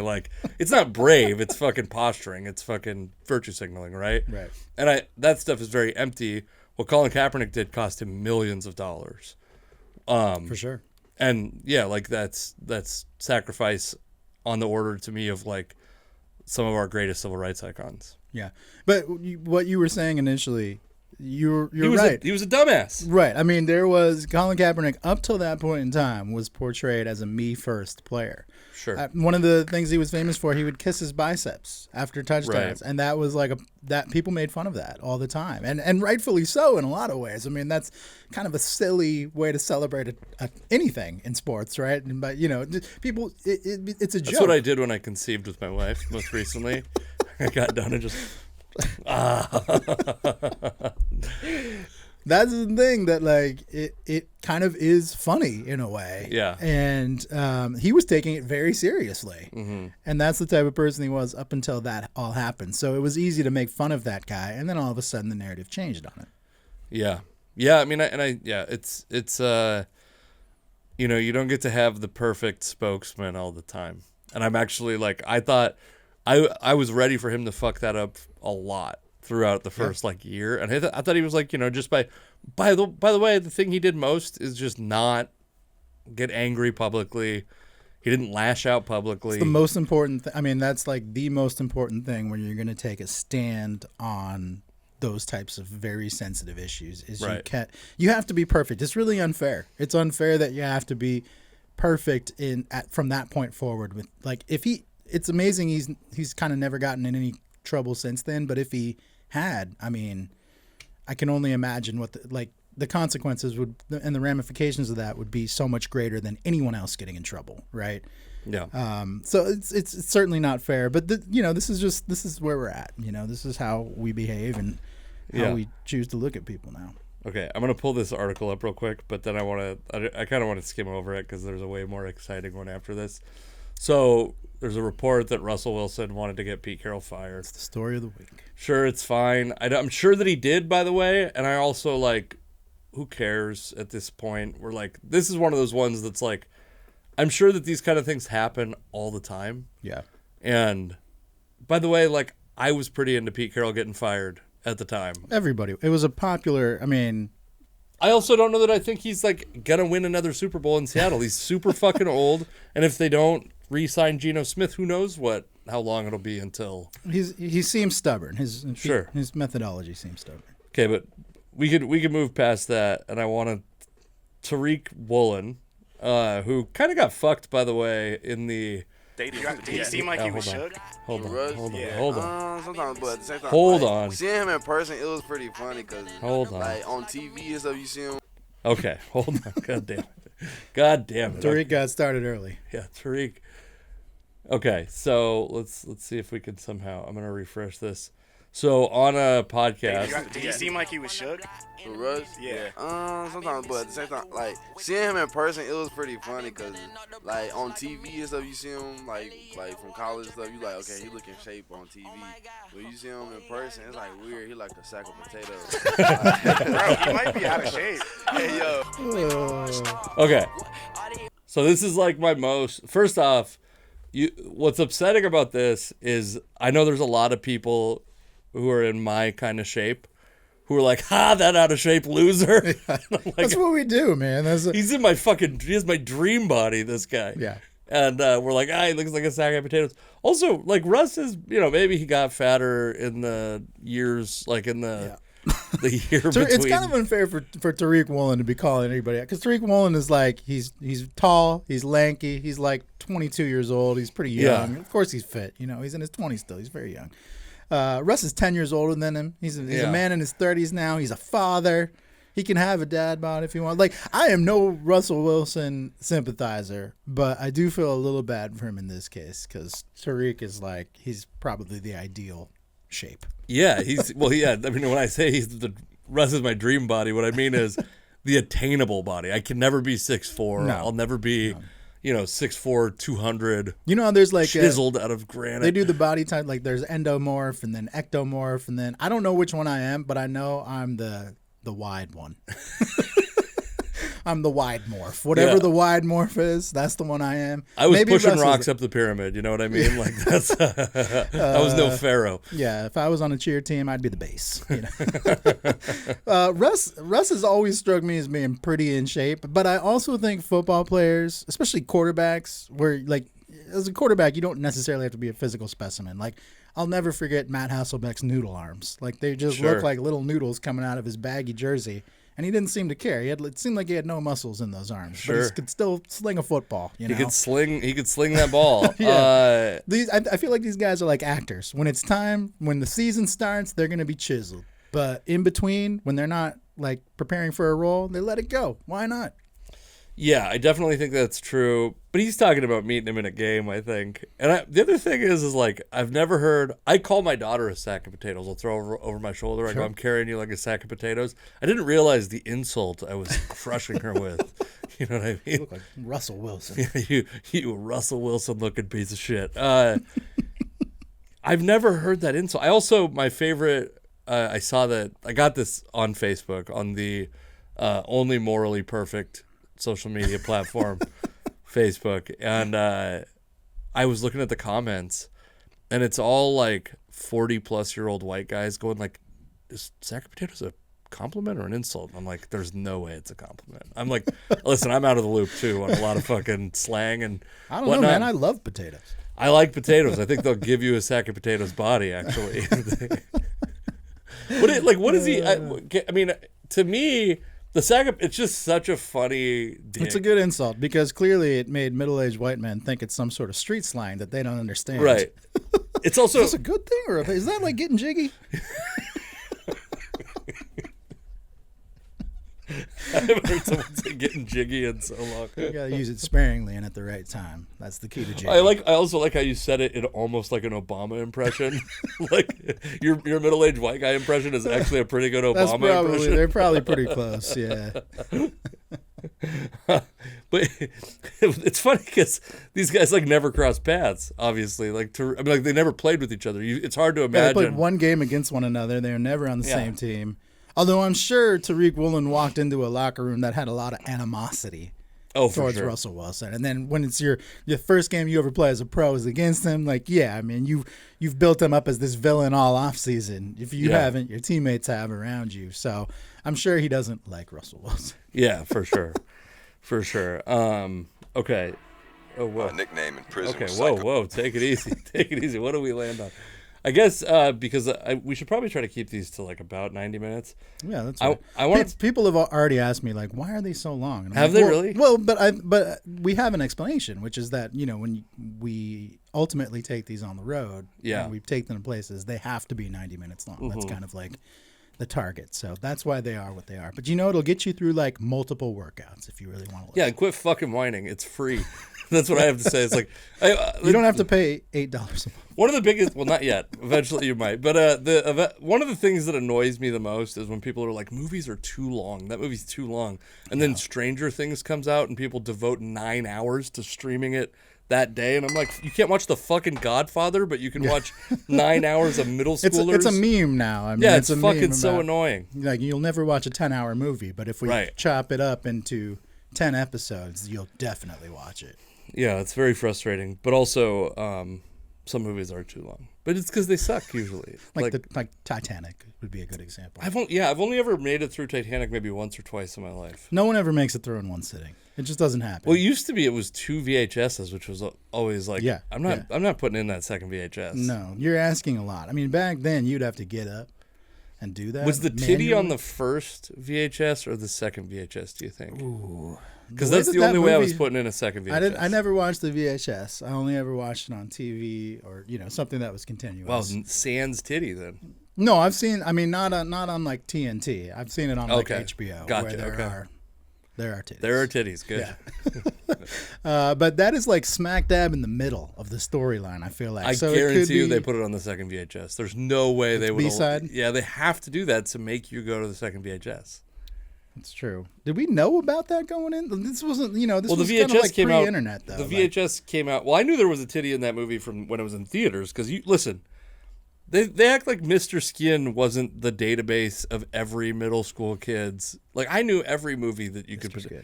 I told you my first titty that I ever saw. By the way, it's weird that titty became like the acceptable term. Like that was like a swear word when I was in school, and now it's like ladies are like, oh my titties, look at my titties. Yeah, if you would have said that when we were in high school to like another high schooler, it would have been weird. Yeah, language has really come a long ways because that used to be like a misogynistic term, and now it's like the feminist term. It's the common term. Yeah. Anyway, I knew every movie. My first titties were Airplane. As I said last time, I've seen Airplane, but I don't. Man, what were my first ones? I don't know. I didn't watch many rated R movies until I was maybe like middle school. Was Airplane rated R? I guess maybe it was, but that might have come out before it was like PG to R. I think Titanic is PG-13, and they somehow got away with it, which is incredible. But I guess if it's a 3-hour movie or whatever, like you can get away with that kind of stuff. Oh, Jesus, what do I do? Stay away from me because I'm the same ad keeps popping up on you. Exiting out of this. Well, the problem is I can't find my mouse cursor, and it's because it's clicking on this weird prison ad.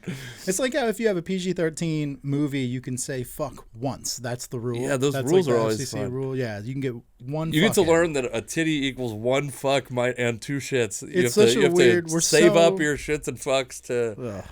We're weird about that stuff, man. Yeah, we're repressed in some ways and overly open in other ways. So being a human being is complicated. The NFL Combine, the NFL Draft. How much do you care about that? Very little. Really? Is that right? The Combine, very, very little. The Draft, I always tune in. I always tune into the Draft. The Draft is exciting because it applies to your team, but the Combine is just a bunch of dudes running around in their underwear. Did you ever look at the numbers? Do you care about the numbers at all? What numbers? The TV 40 time. Oh, those things. A little bit. I mean, like the fastest 40 time is John Ross, who was, that was appealing because he was a Washington Husky in college, but then he's been a bust in the NFL. Yeah, so it's been like kind of surprising. Sometimes, actually. sometimes those numbers mean something, and other times they don't translate. The thing about John Ross that was so frustrating is he was like a good receiver, and like Darius Hayward-Bay was a guy that didn't really produce in college, if I recall correctly. Ran a super fast 40 time, drafted by the Raiders, as everybody fast was in the mid-2000s. Ross got a bad rap. I mean, I didn't expect us to talk John Ross today, but he was a very good college receiver. He was just undersized, and then he goes out and I'm sure to a lot of people, especially people who only follow the NFL, he was just a combine darling, but he was actually a pretty polished receiver. He was going to be a first-round pick regardless. That just happened to move him up to the top of the first round. Sure. He was like had all of the potential of Tyreek Hill. Yeah, for sure. There's no doubt in my mind that given the right circumstance and the right health, that was another thing obviously. He could have been. What the fuck is happening? Dude, this is my least favorite thing about ESPN.com, is that you'll just be sitting here doing nothing. Right now we only have one tab up, but I'm a many tabs person. I'll have 55 tabs open, and I'm like, what is play? I gotta reset my whole life. I gotta start my whole life over because the fucking ESPN ad starts playing. Okay, well we don't have to dig into it too deeply. I assume you're mainly just invested in what the Seahawks are going to do in the draft. Yeah, that's they were talking about. Which it is a fascinating year for that, obviously. Yeah, they have more draft capital than typically they have. Yeah, they have a high pick. Historically, they've used first round picks on running backs, offensive linemen. They've often pass botched this. Yeah. Well, they've fucked it up a lot. Yes, rushers. They've also hit a lot. I mean, this is the thing. Like the rap. They've hit a lot, not in the first round typically. I make the joke about them blowing the first round all the time, but they've also drafted Earl Thomas, Russell Okung. That was 1 year in the same draft. Yeah. But there's been at least one or two other. Bruce Irvin ended up being a really good pick. I mean, people made fun of the pick at the time, but if you look at the people that were drafted around him, he actually ended up being pretty good. I think the argument there is that you might have been able to get him in the second round. Maybe you could. I mean, that was you always hear the thing though when they make a controversial pick. It's like, well, the Jets were going to take him next if we didn't do it. You know? I mean, like the insiders always say they could have got him a round or two later. The team always says if we didn't take him, the very next team was going to. I mean, you just never know who to believe in that situation. Sure. But yeah, I mean, the Seahawks, their early picks have mostly been a joke. Sure. That's, Charles Cross seems pretty good. Yeah, I mean, we don't know what we have right now, but typically it's kind of a joke, and this is the year that they can either make a big hit or make the biggest joke of all. Yeah. Well, so they've I've been telling people people have been like, well, they got to do something at quarterback, especially if Geno leaves, and I think there's no way. I thought until today there was no way that they would draft a quarterback in the first round, because I think that my dad said this to me, and I thought he was so stupid. But he said that he thinks that they want to make the quarterback position like a plug-and-play position. And I think, one, not only is he right, which is the most infuriating thing. What the fuck, ESPN.com? God damn it. Now we're back to this young Asian boy as our... You should clarify that as me. Theoretically, we could have that screen available to be seen, but we don't have to. I think they want to make a plug and play. I also think, Pete's in his early 70s. Yeah. I don't think he's going to want to stick around and develop a quarterback. I have a theory about the Seahawks, and I think the theory is... This is what I wanted to get to. Ultimately. Okay, yeah, great. We got there. Conspiracy theories. You led me about there. The we took a roundabout way, but we got there. My thing about the Seahawks is I think Pete Carroll and John Schneider think the quarterback doesn't matter a whole lot in their system, and I think part of the reason they think that is because I don't think they think Russell Wilson was very good. Sure. I think they did the most with an average quarterback in Russell Wilson. I think that's legitimately how they view him, that he is an average quarterback, because he went off script all the friggin' time. Like, we know now that a lot of his great plays were totally off script, which you might say that makes him a great quarterback, but to them that might be he's not a very good quarterback. He cannot follow a playbook. Yeah. And then we saw what they did with Geno Smith. Geno Smith, to a lot of people was an afterthought. He was written off from football for many years as a backup, and they turned him into a Pro Bowl quarterback. I understand the Pro Bowl doesn't mean what it used to necessarily, but that's still what he was. He was still a very good quarterback. He set the franchise record for completion percentage, right? Yeah. So, I mean, he obviously had a great season. And I think at this point, they think they can do that with anybody at quarterback. So yeah, that just means they could go any which way. They might say that. Well, I think what they need is someone who will stick to the scheme, though. I think they need, like, I think there is probably value to them, my guess, in having a veteran at that spot. But they were like week 14 going like, Drew Lock is killing it in practice. Like they were like, always say stuff like that. I know, but I think they're good at it. But I also think it's like maybe they really would be just as fine with Drew Lock. Like, neither one's under contract, so it's irrelevant right now. Right. But I think like Mel Kiper's mock draft had him drafting Anthony Richardson out of Florida. Yeah. Which is like developmental, like all tools, no like refined skills. Yeah. And I think that's, to me, like the kind of guy that, like, I get why people would. I think people don't understand that the Seahawks, like, they do draft players that are like, their draft board the order has to look a lot different than a lot of teams. Yeah, there's a certain type of player they want to fit their system. But I don't think it's that complicated. They don't draft, like, they draft offensive linemen, pass rushers. One time they drafted Earl Thomas. Mm-hmm. And running backs in the first round. And we don't want him to draft a running back. I don't want him to draft a running back in the first round. No. Even if it's Bijan Robinson, like I'm in the very much like analytical community that doesn't think running back should ever be drafted high. That if you have the baseline athletic skill. I mean, by the way, they've done it. Travis Homer's look good. Okay, so what you're saying about running backs, that's kind of the point I'm trying to make about Pete Carroll, John Schneider, and quarterbacks. I agree. I think they, like, the way that most teams view running backs is like, hey, we could go sign a guy off the street. If he has running back experience, he could rush for 1,000 yards in our system because we're going to block well for him, and our quarterback's good enough to make up for him. It doesn't mean that you and I could go do it. That's like the misconception is that you and I are saying like, oh, we could go run for. No, we couldn't run for 1,000 yards. No, anyone who's a running back by trade. Sure. But that's, I think, how Pete and John look at the quarterback. Because, and here's the other argument I'll use to back it up. If you look at Pete Carroll's history in college at USC, a lot of the guys that he had were kind of perceived at the time as great quarterbacks. But then they went on to the NFL and they were not great quarterbacks. Matt Leinart, he was at his best with Matt Leinart at quarterback. Matt Leinart was looked at as this great college quarterback, but those skills did not translate to the NFL. Yeah, who was Mark Sanchez is another one. The only one he had that actually ended up playing pretty well in the NFL was Carson Palmer. Right. But that was at the very early part of Pete Carroll's tenure at USC. And like I said, his best years came with Leinart and Sanchez there. So what were the guys? Who did he have in New York and New England? It was probably like Bledsoe. Did he have Bledsoe? I don't know. That's going back deep. And then are we like Testaverde? And the Jets were not great. So it probably, it was probably like the Testaverde around that time. Interesting. Sure. But he was like, I think he had like a 500 record as an NFL coach before he came to the he wasn't Seahawks. terrible. He was by no means like a complete bust of a coach. Right. He kind of got a raw deal. But he's never had like Patrick Mahomes as his quarterback, right? Whether it's been in college or the NFL. Like, he's never had this guy that was far and away the most skilled quarterback you could possibly have. And in his later years at USC, some of those quarterbacks they were trotting out there after Sanchez were like total duds. And that was when things started going poorly for them, for sure. Right. But I think his belief in throwing those guys out there under center was that he could win with any of them. He could win with any quarterback because he'd done it up to that point. I think they legitimately saw a lot of those guys and thought, okay, they're not the best quarterbacks in the nation, but they're going to be good enough for us to contend for a championship every year. And I think that's how they look at the quarterback position in Seattle now. It's like, and part of the other thing, I think they're probably inclined to want to keep Geno Smith just because he has the support of his teammates. The locker room really loves Geno Smith. They probably don't love Drew Lock as much, but they'd be okay. They'd learn to get by. Have they seen him ramp on the sidelines? Because that made me fall in love with him.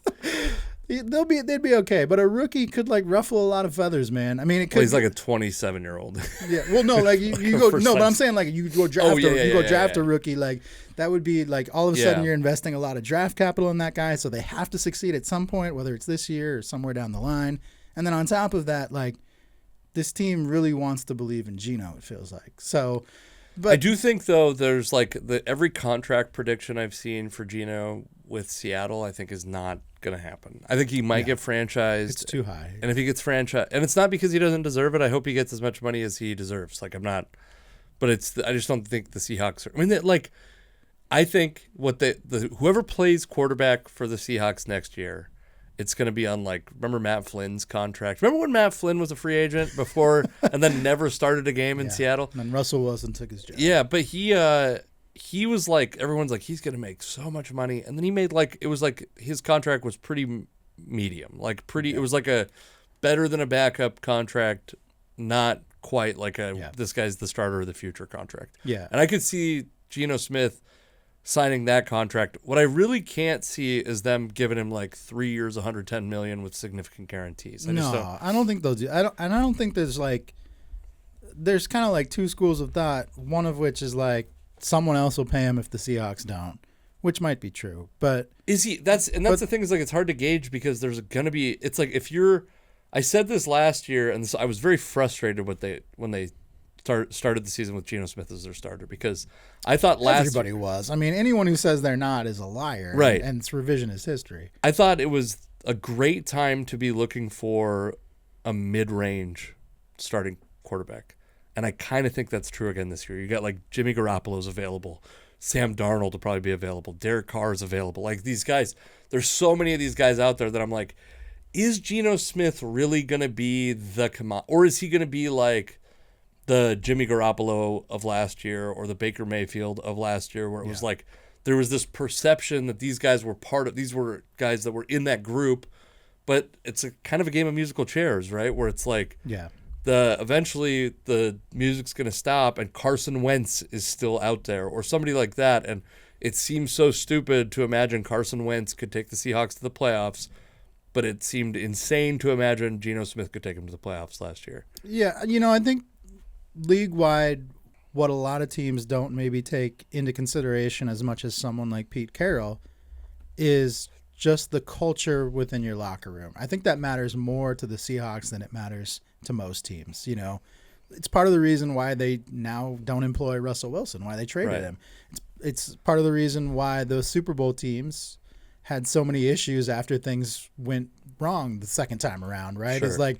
It's there was a culture clash back then, and I think they've learned from that too. I mean, I think they might have believed in that from the beginning. Culture was always Pete Carroll's thing, but those Super Bowl years, I think, really punctuated that for them. And just the divide between Russell Wilson and really all the other guys on the team. Now that they found somebody in Geno Smith who has everyone's respect, and if you really feel like you're building something, if you're the Seahawks, you probably want to keep that thing moving, right? Sure. So because of that, I think Geno Smith becomes more valuable to the Seahawks than maybe any of the other teams that might want to employ him. But you're right. I mean, there's a point where the money becomes too great to offer that to him. And if that's what he's looking for, then you do have to. I mean, there's always the business side, especially with football where you have a salary cap more than any other sport. There is a business side of it that you have to take into account. And if that money gets too high, they're just going to have to let him go. But I think they're willing to go. I think they're willing to go higher with his salary than maybe they would other people because they know he kind of has galvanized that roster. Yeah, it's possible. We're basically saying they might be able to maybe willing to pay him more than any other team, unless there's a team that's willing to pay him more than the Seahawks. Sports. Yeah. All right. So we came up with a game, or I should say that I came up with a game that we're going to close this episode on. Okay. And I'm not giving myself credit or blame. Actually, that's what I'm doing. If you hate this game, it's my fault. I thought of it. It's not anything original. Basically, throughout the baseball season, pitchers and catchers reported we're approaching baseball season. Throughout the baseball season, I think we can play this game where I tell you a player, give you some information on him. Yeah. You tell me we're going to do home runs for the whole season, because then we can just measure how many on ones that you get wrong, how many home runs was my over-under off. Okay. And then we can sum that up at the end of the year and declare a winner, and maybe we'll give ourselves a bottle of Eagle Rare or give the other person a bottle of Eagle Rare. That sounds good. Good whiskey. I love baseball, so this is. I feel like if there's you're any also sport gonna I should know. You're also going to give me an over/under. You're aware of this part of the game, right? Oh, okay. Is this something you weren't aware of? Well, right? I understood the basics, but I can give you, if you give me an example, I can certainly give you. Okay, I'm going to give you an example, and we'll make it because we're both Mariners fans. All right. And this isn't going to be the one, but it would be. Hold on. That was exciting for everybody. Classy. Okay, so Mr. Mariner, Alvin Davis. Yeah, he was like my favorite player growing up. Wow, you're old. Yeah. 1984, he starts his career with the Mariners. He's the first star the Mariners have ever had. Really, yeah. He plays, 8 years with the Mariners? Yeah. 4,244 or 240 at bats, 1,206 games. Over under Alvin Davis home runs, 190.5. For his career, his or full career, not just with the Mariners. not just Even with the though it was Mariners. I would say it's under. Okay, it is under. Yeah. So you would not. I wouldn't. Basically, the idea is if I get you to guess wrong, Yeah. then I would get like that many home runs. So if I was right, it would be like, I guess we'd say 190. I'd get 30 home runs in my score. Okay.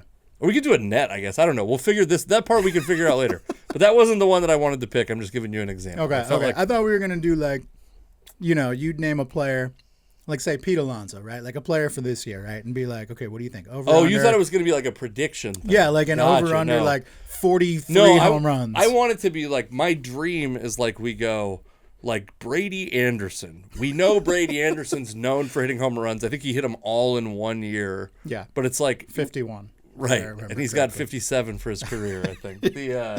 But no, like there are guys like that who are like surprising guys where you go, oh, they were in the league for this long. Did they hit more or less home runs? Right. Okay. Okay. So you. So we can literally prove whether our answers are in the correct. moment, we're In the gonna moment. we're throughout the season. It's just like a test of your general baseball knowledge. Okay, Because the other thing about this, the reason why I think adding up the home runs gives us some incentive to actually pick like interesting ones instead of going like Alvin Davis has 160 home runs. If I was like over under 159 home runs, and you say under, and I'm like fuck you, got it wrong, but it's like by 1 home run, that sucks. Like that's just like me tricking you into. Okay. So I get it now. Yeah. okay, so do you think you can come up with this in a short amount of time? While I vamp briefly, because I do have the guy that I want to talk about. And we're going to go through a lot of these, so don't feel like you need to be too precious about this first one. Now tell me, are you picking a Mariner to give me for this first one? This first one will be a guy who played for the Mariners. So if you could do the same, that would be. We could actually do a themed thing if we wanted to. I got a guy. I'm gonna pull a guy up right now. Hopefully, it's not the guy that I'm thinking of. If it is, then I'm gonna get this question right because I'm looking at his stats as we speak. Mark McLemore. Okay, it's not that guy. It's maybe the Latin version of him, but it's Stan not. Javier? No, close. Oh. Okay. Mark McLemore played 19 seasons, only 4 with the Mariners, had a career year in 2001 and a very good season in 2000 also. Played everywhere, all positions. Really, I think an underrated baseball player, by the way. Yeah. This is the guy, we talked about this on the last episode, but if I could do like a where the fuck are those guys now? He's like top of the list. He's way more valuable in today's game than he was. He was ahead of his time because super subs teams back would then, have understood his value right. better now. Super subs back then were afterthoughts. Now they are a commodity for sure. Yeah, a guy that was a switch hitter, had like decent plate discipline, walked quite a bit for his time, especially considering he's like a pretty small guy. Over under Mark McLemore home runs 67. I'm gonna say under. You motherfucker. It's 53. 53 home runs. He wasn't much of a power hitter. He did hit 7 in 2002. He was like a decent doubles hitter. In my memory, he was a better power hitter than he. I mean, some of his best years were in Seattle. Yeah, I would have to imagine. But they were all like on base percentage and high batting average. He's more of a slap hitter. Yeah. Yeah, he was. Man, I thought about if I said 40. Do you think you would have said over? 40. Yeah, 40's tough. How many years did he play again? 19. Yeah, I probably would have said over because that's like you're talking about like 2 a year at that point. Yeah, I was trying to. The dream is to get someone that's like, and I think when we do it, we should do it by like some theme. So it's like you pick a guy who played in the 60s, I pick a guy that played in the 60s. Sure. We talked about Willie Stargell. I thought about doing that. Let's hold on. Willie Stargell. You tell me. I'm gonna give you an over under on Willie Stargell, and because we talked about this. Wait, how many points do I get from McLemore? How far off was it? Well, yeah. So are we gonna count it? You were 13. you get 13 points. So I risk 13 points. You're plus 13. I like that actually. I like that. I like the tally of the number because then you're constantly striving to create the highest or lowest bid. To them. Yeah. So okay, Willie Stargell over under 490 home runs. Over. 475. Ooh, that was a good one. That was good. But it's like you take a big risk by setting the over under high, and if you can gain a lot of home runs. This is the type of that's an aside. If there was anybody who was listening to us for like purely the comedy aspect and not the sports, they all tuned out. Yeah, that's fine. So we might. This is for us. This is for us at the beginning. This is just for us now. Well, we can make this part funny. We will. I called you a motherfucker in the middle of this. That's yeah. Okay, here's my guy for you. Hold on. I think we should do it where you only get points for when you get it wrong, when you make someone get it wrong. So we can take bigger swings. Because then if I take a big swing, you get like 150. If I said 575 and he hit 475, you get 100. Yeah. But see, that's easier with a guy like Stargell. It'd be a lot tougher with a guy like McLemore. Right, like that, because you would never be like I almost think over under McLemore 200. Like you would never say that, right? Because I would absolutely say under. Okay, well we're gonna do the two Mark McLemore and whoever, and we'll figure out the details of the rules before next week because we'll record this somewhere. Yeah. For all the people keeping score at home and your score. By the way, people who keep score for spring training games, because I have seen some people that like actually pull out a scorebook for spring training games, like. What are you doing? Yeah. Like I totally appreciate it for like a real game. Like, hey, go. I used to do that as a kid. Like, take the scorebook out and score a Major League Baseball game. But spring training, I mean, you know what I think it's good for? Genuinely, Alex. Let's get serious. It's good for when you have ADHD and it helps you concentrate. Hey, well, yeah, that's true. I mean, I kind of do. So right, that's what I'm saying. It's like there's things that will like center me on something that like occupies the other part of my brain. That's. I mean, it's a lot of names you're writing down for a spring training. Sure. Game. So I guess if you get it right, good. Well, nobody should be grading it at the end.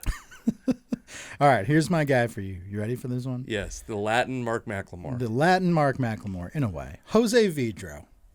Ooh, Jose Vidro, who was, I will say he was a 3-time All-Star, never with the Mariners. Yeah. But he played 12 years, mostly with Montreal. Yeah, the defunct Montreal Expos. He actually, he played 2 years with the Washington Nationals, too. So, like, he was one of those guys that spanned the era. The move from Montreal to D.C.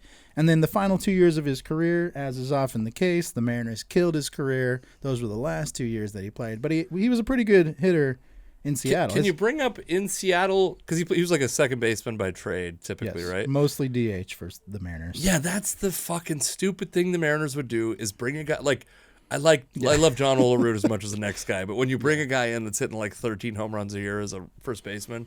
Yeah, they made him a first baseman DH mostly. He did play at least a couple games at second base because it shows up on his position. Good one. Yeah, Jose Vidro's a good one because he was I always felt like prior to coming to Seattle, he was a very good player. Like when his first year in Seattle, he was 32 years old. That's older. It's on the wrong side of 30, but by no means do you think someo's done at 32. Especially not now. I think maybe back then it was a little worse to be hitting your 30s. For sure. I mean, we're coming off the steroid era at that point. 2007 was his first year in Seattle. He kind of reminds me of, the guy, Carlos Baerga. Yeah. You were like, this guy seems really good. Carlos Baerga had some very good seasons. Yeah. And maybe, Carlos Baerga was also playing alongside a couple notable steroid users, but maybe he was. The Cleveland team that he was on was very good. Yeah. Very good. But he was one of those guys that, like, super hyped, played pretty well his first few years, and then, like, kind of fell off a cliff. Yeah, like he's one of those guys I believe got a contract, and then it fell apart. He led the league in gold chains. I do remember that. That was a big thing in the 90s. All right. Carlos Baerga, Jose Vidro. Jose Vidro, yeah. Now, not really known as a power hitter, but he could take it out. He could take it out from time to time. I mean, the Mariners signed him to play DH, so obviously. Yeah. So we're going to go his home run tally. Can you give me game and at-bat total? Yes. Game total, 1,418 over the 12 years. Plate appearances, 5,708. At-bats, 5,113. Sure. Quite a few at-bats, quite a few plate appearances. He was the top of the order guy his whole career. So what we're going to do here is I'm going to give you a number. That's and good. Even, I'm going to give you a number at some point. I like that. I like that about you. 111. Oh. And this is, you said you were going to give me an even number and then gave me the oddest number, the number that's the 3 ones. Three odd numbers in a row. You got to keep in mind, not known as a power hitter, but could hit the ball for power. So this is where you can lead the witness, and I understand what you're doing right now. And I think I'm going under. You're going under 111. You are incorrect. Fuck me in the ass. What 128 is the number. Okay, so you have 17 home runs. At minimum, you have 17 home runs in your coffer. I will see what you have with. To lose both is rough. Yeah, he had in the year 2000, he was an all-star with the Expos. He had 24 home runs. That was his career high. But from 1999 through 2004, so 6 consecutive seasons. No, 1, 2, 3. Yeah, 6. He was double-digit home runs, all 6 of those. But those were also the only 6 years of his career where he was double-digit home runs. God also coincided with the steroid era, so we can't rule that out. I might have the Bay Area Lab Cooperative to blame for. All right, well, this is the end of the episode, I think. This is how we're going to end it. We got to find some other segments. We're going to really turn this into a Morning Zoo sports radio and then call it good. All right, thank you for listening.